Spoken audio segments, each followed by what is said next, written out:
Bendiciones, hermanos, gracias al Señor nuevamente y continuamos con el estudio de Apocalipsis y todavía estamos trabajando en el capítulo 12 y nos quedamos todavía en el tema de este capítulo que es interesante y habíamos hablado que íbamos a discutir con relación a la protección divina para la descendencia de Israel, en la cual vamos a estar enfocados en los versículos 15 al 17 y vamos a tratar entonces de cerrar este capítulo que consideramos que es importante para nuestra comprensión.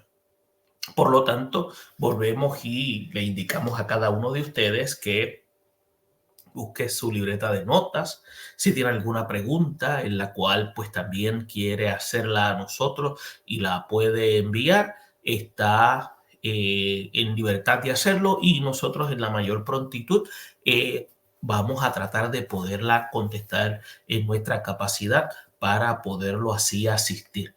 Y es interesante porque hemos estado tratando el documento y estamos tratando de una manera en la cual lo podamos ir trabajando versículo tras versículo de la forma más detallada posible con el fin de poder comprender qué es lo que el documento está queriendo plasmar. Siempre enfatizamos de que el documento de Apocalipsis es uno de esperanza para la iglesia, como también indicamos de que nosotros postulamos de que la iglesia no va a ser parte del proceso de la gran tribulación. Hay más evidencia bíblica, la cual comprueba que la iglesia no va a estar en el proceso de la gran tribulación, que los que postulan que la iglesia sí va a pasar por la gran tribulación. Pero eso sería un tema que podríamos estar tocando más adelante. Tenemos otros proyectos en la cual queremos compartir con ustedes.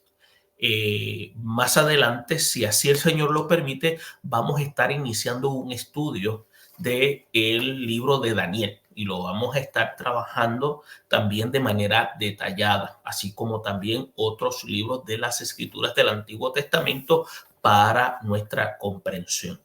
Todo esto con el propósito de ir educando a cada miembro de las congregaciones y a la misma vez capacitándolos. Todos los maestros de escuela bíblica, como también a algunos que se están preparando en esa materia y sobre todo ministerio, en la cual es importante dentro de la comunidad de fe, en donde Dios lo ha ubicado, pueda ser de ayuda, porque es importante. La función pastoral requiere también del trabajo del magisterio de la iglesia para la capacitación de los miembros de la misma, para que puedan tener una comprensión de las Sagradas Escrituras. Una comprensión de las Sagradas Escrituras ayuda a afirmarnos en nuestras convicciones de fe, ayuda a que podamos entender el propósito de Dios tanto desde el Antiguo Testamento hasta el Nuevo Testamento, viendo la trayectoria de Dios manifestándose en la vida del ser humano, y podemos ver cómo esa trayectoria se manifiesta en el Nuevo Testamento en la persona de Jesucristo. Y vamos a ver en el Nuevo Testamento el ministerio y obra del ministerio de Jesucristo con el propósito de salvar a todo aquel que se acerca para recibir salvación. Y es por eso que estamos aquí sacando un momento para hacer análisis escritural. Es responsabilidad entonces de cada miembro de la iglesia donde estamos el sacar tiempo para el estudio de las escrituras. Y entiéndase estudio. Estudio requiere tiempo, requiere dedicación, requiere también que formulemos preguntas, y en ese proceso es que vamos a ir desarrollando una comprensión de lo que Dios ha ido revelando con el fin de que podamos comprender su voluntad. y es de manera progresiva, porque lo vamos a ver a través del marco escritural, como también lo vamos a ver en el marco de nuestras vidas. Eso nos permite a nosotros a romper con una serie de paradigmas creados por muchos, pensando de que el evangelio es basado en ciertos conceptos que nosotros hemos formulado. Pero cuando vamos a la escritura nos damos cuenta de que Dios ha establecido un orden, ha establecido una forma en la cual Él se ha manifestado. Y de esa manera es la que debemos seguir. Y esa es nuestra responsabilidad, seguir el orden de Dios. Como también Dios ha establecido personas responsables que nos ayuden en el proceso de comprensión de esa palabra. Pero es menester de cada uno de nosotros hacer esa tarea, identificar las personas responsables, acercarnos hacia ellos, entender que ellos son seres humanos iguales que nosotros, ellos están sujetos a pasiones y debilidades, cometen errores, pero sobre todo son personas con temor de Dios y quieren agradar a Dios y procuran en todo momento transmitir la palabra de Dios tal y como es dentro de sus capacidades.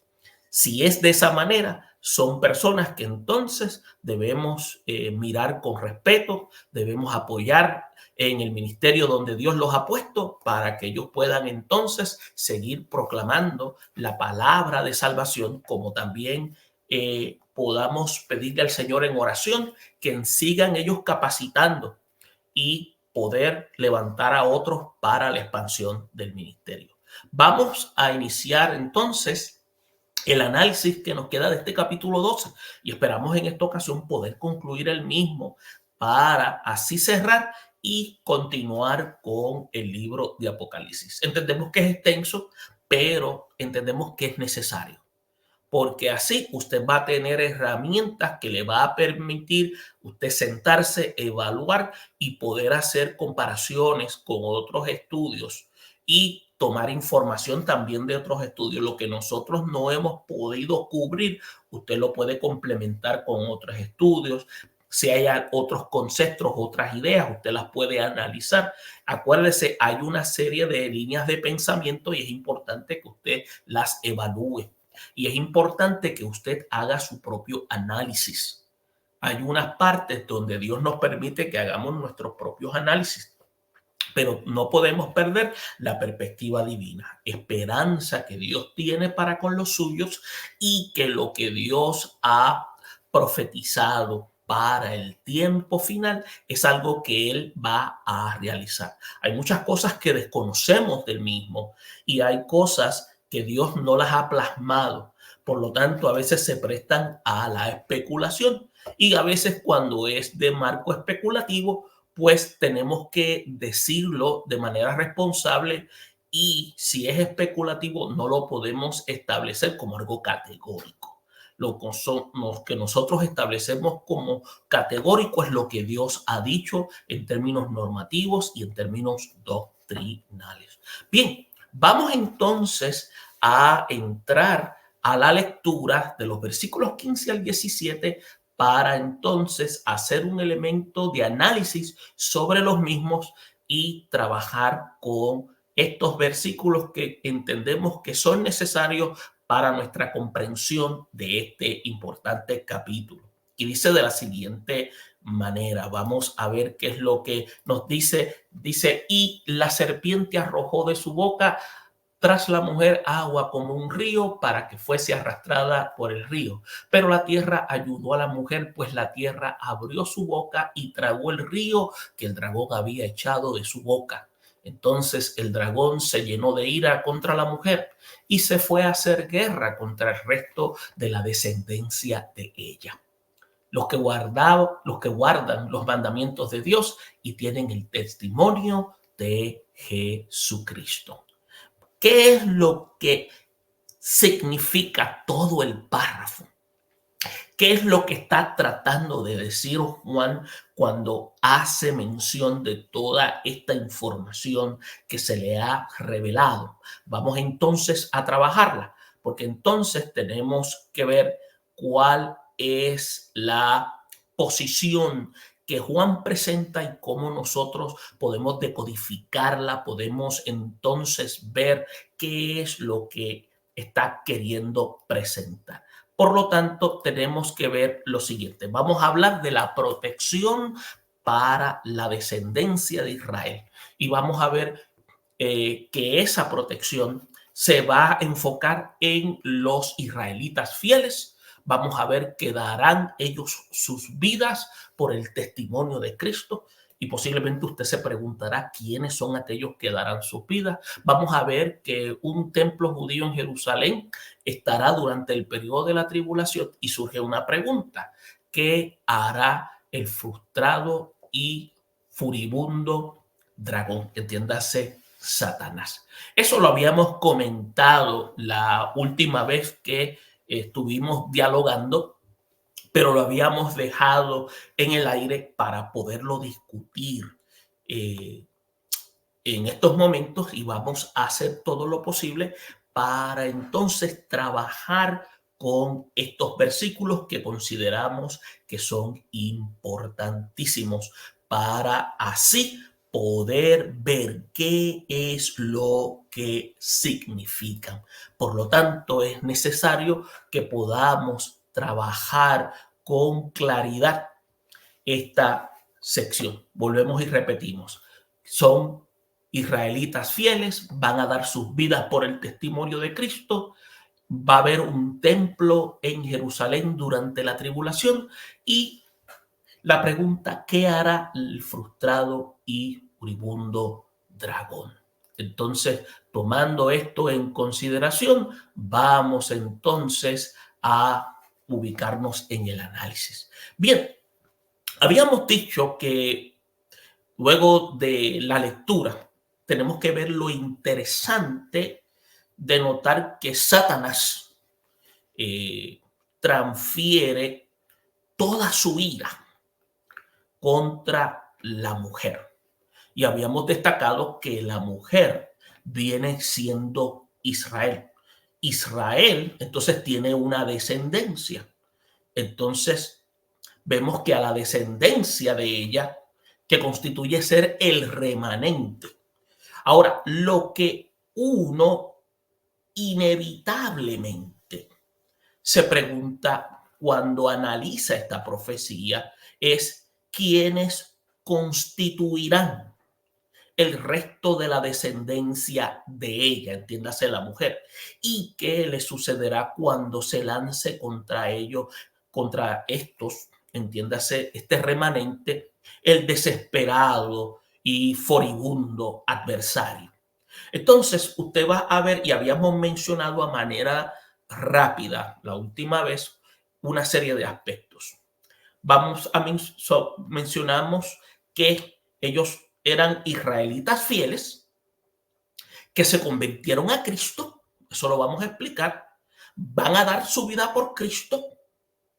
Entonces, ¿qué es lo que significa que son israelitas fieles convertidos a Cristo? Entendemos entonces que son remanentes contra el cual se lanzan en ataque a Satanás, o sea, están en contra de Satanás, están en contra del anticristo. Y en este momento, ellos, a estar en contra, obviamente va a haber oposición. Y es por eso que por un grupo de personas procedentes de la tribu de Israel, entiéndase, serán israelitas. No hay bases para decir que este remanente va a ser compuesto por cristianos gentiles. No aparece ningún documento que indique que sean gentiles. Esto sería una contradicción en lo que declara el versículo 17, porque donde se establece claramente que forma parte de la descendencia de la mujer, da a entender que son de Israel. Entonces, Israel, entiéndase, quiere decir que esta mujer va a producir hijos y estos son entonces de ese pueblo. Ahora, estos israelitas no forman parte de la iglesia. Ahora, aunque rechazaron al Cordero, cuando vino como Salvador, vamos a ver que en ese momento se habrán vuelto a él desde el desierto en este periodo de tribulación. O sea que va a haber un cambio. Entonces, estos se van a distinguir de sus conciudadanos que no huirían con ellos en el desierto, donde el cuerpo mayoritario de los israelitas de los últimos días será protegido. Entonces, ¿qué características tienen? Serán fieles al Todopoderoso. Entonces, serán israelitas en la cual se mantendrán firmes. Entonces, se deduce de la información que se acerca sobre ellos y que se ve en cuanto al documento está hablando, que es probable que esta frase no se refiere a una observancia de la ley mosaica o al sistema judaico del Antiguo Testamento. Quizás está haciendo lo que una alusión aquí a lo que el Señor había indicado según lo que había hablado el profeta Jeremías en el capítulo 31, versículo 33. Ahora, ¿qué es lo que dijo Jeremías en el capítulo 31, versículo 33? Dice Jeremías, me permiten leer, dice, este es el pacto que haré con la casa de Israel después de aquellos días, dice Jehová. Daré mi rey en su mente y escribiré en su corazón, y yo seré a ellos por Dios, y ellos me serán por pueblo. Entonces, usted va a ver que esto es lo que va a tomar precedencia en la vida de estas personas, de este remanente. En otras palabras, serán israelitas convertidos. Su conversión a la fe cristiana, entiéndase el evangelio del reino, se va a dar por sentada al decidirse a que tienen por testimonio a Cristo. Entonces, otra traducción que se da es la cual se presenta como una especie de mejor significado, podríamos decir, es la frase en la cual dice, se mantienen fieles al testimonio de Jesús. Entonces, con esto se da a entender que este grupo está compuesto por creyentes que propagan el testimonio del Evangelio de Cristo. Y por lo cual, en ese momento, será como firmar su sentencia de muerte. Es importante porque estamos viendo aquí que ellos entonces mantienen esas convicciones. Por eso es que al ellos firmar su sentencia de muerte, vemos entonces lo que habíamos indicado en el segundo, en lo que habíamos presentado en la segunda plantilla. Permítanme presentársela, que dice, darán su vida por el testimonio de Cristo. Ahora, ¿qué significa? Hay dos cosas muy ciertas en cuanto a lo que ha de suceder a estos judíos descritos aquí como remanente de Israel. En primer lugar, no escaparán de la ira de Satanás y sus aliados, quienes los perseguirán hasta la muerte por las dos razones que mencionamos, porque guardan los mandamientos de Dios y se mantienen fieles al Evangelio de Cristo. El ataque que va a hacer Satanás contra este remanente fiel va a llegar al extremo de degollarlos, decapitarlos, quitarles la vida de cualquier otra manera. En segundo lugar, los integrantes de este grupo de creyentes que durante la gran tribulación hayan sido fieles a Dios, hayan sido fieles a Cristo y hayan sellado con su vida el testimonio de su fe, serán resucitados de la muerte cuando Jesús descienda para establecer su reino. Entonces, estos, igual que muchos otros que morirán por Cristo durante los últimos 3 años y medio, como se habla de las 70ª semana de Daniel, serán lo que se llaman los consiervos que vio Juan debajo del altar cuando se abrió el quinto sello, como habíamos hablado en el capítulo 6, versículos 9 al 11. Y usted vuelve y da un retroceso para que haga lectura de los mismos. Entonces, está viendo y está comprendiendo qué es lo que está queriendo significar esta importante declaración.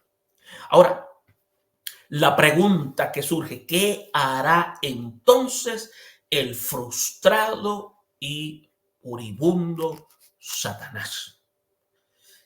Al fracasar el intento de destruir al hijo de la mujer, entiéndase remanente, y este remanente, volvemos y repetimos, ¿quiénes son? Los 144,000 sellados, que equivalen a 12,000 de cada tribu de Israel. Y al no poder hacerle daño a cada uno de ellos como nación, Satanás solo podrá perseguir a muerte al remanente. Y un remanente que será santo. Un remanente entonces que son los judíos cristianos que hayan creído en Cristo y estén predicando el evangelio en ese tiempo. Entonces, ahora se retira a la orilla del mar, donde de manera alegórica surge lo que se conoce como la bestia política, el anticristo. Entonces, por eso es que se señala que con gran molestia, con gran enojo y desilusión, el dragón se dirige a la orilla del mar y se para sobre la arena esperando que salga de allí una bestia que habrá de hacer guerra contra los santos. Entonces, el pasaje de Apocalipsis que vamos a estar discutiendo más adelante, el capítulo 13, versículo 1 al 10, hace una doble presentación de la bestia, con sus características y con sus hechos. ¿Se da cuenta? Entonces, estamos viendo que la frustración de Satanás busca entonces otra vía para poder entonces detener a este remanente fiel. Pero es importante que tengamos claro y volvemos a sintetizar que la protección divina para la descendencia de Israel, Dios ya la tiene preparada. Y que estos fieles son ese remanente que se convirtieron a Cristo. Ellos van a dar su vida por Cristo. Y ellos se han de mantener firmes. Este grupo es el grupo que estará proclamando el evangelio, porque a pesar de ese proceso de juicio que estará ocurriendo en el mundo, la palabra de salvación aún seguirá llevándose. ¿Qué nos da a entender? Que aún en medio del juicio, Dios sigue manifestando su misericordia. Dios sigue manifestando su amor. Dios sigue queriendo salvar al ser humano. Y es interesante entonces que entendamos ese proceso en el plan divino. Por lo tanto, Israel se va a convertir en la herramienta, en el elemento importante en este periodo de la historia de la raza humana para la proclamación. Por lo tanto, se convertirán en las herramientas que ya Dios ha seleccionado para llevar el mensaje de salvación y culminarán con la entrega de sus vidas. Y es importante que entendamos que eso es lo que entendemos basado en el análisis, lo que la mujer y el hijo representan en el capítulo 12 de Apocalipsis. de la manera más sencilla que lo podemos ver para que cada uno de nosotros podamos comprender cómo es el plan que Dios tiene trazado durante este periodo de juicio y que Israel será utilizado como una herramienta útil en este proceso de juicio para seguir proclamando la justicia, sobre todo salvación en este proceso tan extraordinario en la cual Dios seguirá salvando, pero a la misma vez estará derramando juicio. Ahora, ¿qué podemos decir a manera de síntesis de todo el capítulo 12 de Apocalipsis? Si lo vamos a resumir para que podamos entonces tener una idea clara. Pues fíjese, cuando vamos al capítulo 12, tenemos que decir que Juan ve la visión de una mujer vestida de sol, con la luna debajo de sus pies, y sobre su cabeza una corona de 12 estrellas. Usted puede notar, como habíamos hecho la lectura, que la similitud entre esta descripción y la descripción que se dio de José, su padre Jacob, que representa a Israel, y su madre y sus hijos, representan lo que se llama las 12 estrellas que se refieren a las 12 tribus de Israel. Así que entendemos que la mujer en Apocalipsis representa Israel. Ahora, la evidencia adicional para esta interpretación es que en Apocalipsis, específicamente el versículo 2 y 5, habla de una mujer con un niño dando a luz, mientras que es verdad que María dio a luz a Jesús, también es verdad que Jesús es el hijo de David, de la tribu de Judá, que provino de Israel.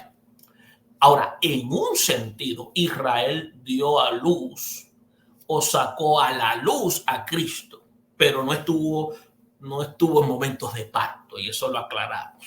Ahora, en el versículo 5 dice que el niño de la mujer iba a regir con vara de hierro a las naciones, y su hijo fue arrebatado para Dios y para su trono.